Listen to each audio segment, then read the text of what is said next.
Kyrie, you guys had another slow start to, very similar to game one offensively. What went into that, and then what was your mindset about halfway through the second when you really went on the scoring run? They started off the game hitting us in the mouth. They hit shots and took advantage of some of our rotations and got some open looks. Some of them were contested, but they got into a great rhythm in that first quarter. And when you give up 39 points in a playoff game and you're trying to come back, it's going to be difficult. So we knew from that point on we had to play almost perfect.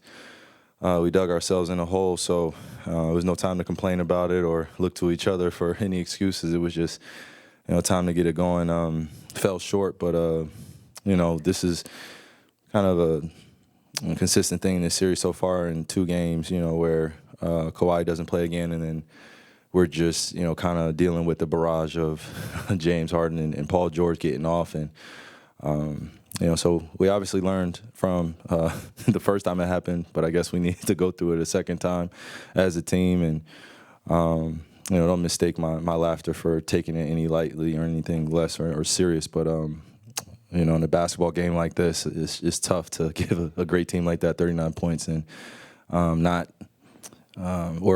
disrupt their rhythm moving forward. So I feel like we did some good things moving forward, but we dug ourselves in a hole. Hey, Kai, 2 questions. First, when they were up 31 in the second quarter, what was that spark moment feeling for you when you started to get on a roll? No other choice but to hit back. And I felt like in that first quarter we got some good looks, but our pace just wasn't matching theirs. And they forced us into some tough contested 2s and tough contested 3s. And I felt like we settled a little bit in that first quarter. We should have got to the free throw line a little bit more and attacked some of their weaker defenders.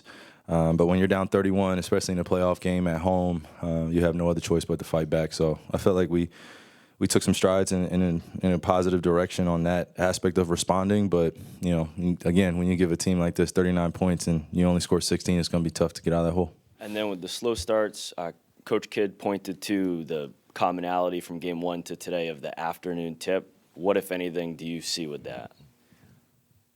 It could be a myriad of reasons. I respect his opinion. And, for us as players, we just got to respond, do better. Kyrie, you mentioned that both times you guys had these slow starts.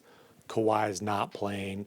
How much of a mental adjustment is that? Do you guys, need to figure out how not to kind of, relax a little bit? And then when he's not in the lineup, what do you think that does in terms of James's aggressiveness?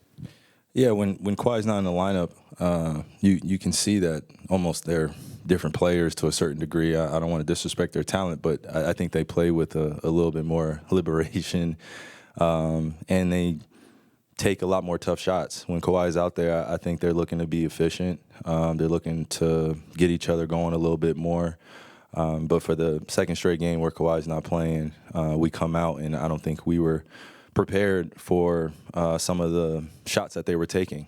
These are some of the greatest players to play all time, and they know that their back is against the wall, down 2-1. So as me as one of the leaders of the team, I just got to do a better job of preparing our guys and just being honest and upfront with them about what these guys are going to look to do. And then we do our best to stop them. So the adjustments came, game 3, and then they made adjustments game 4. And I think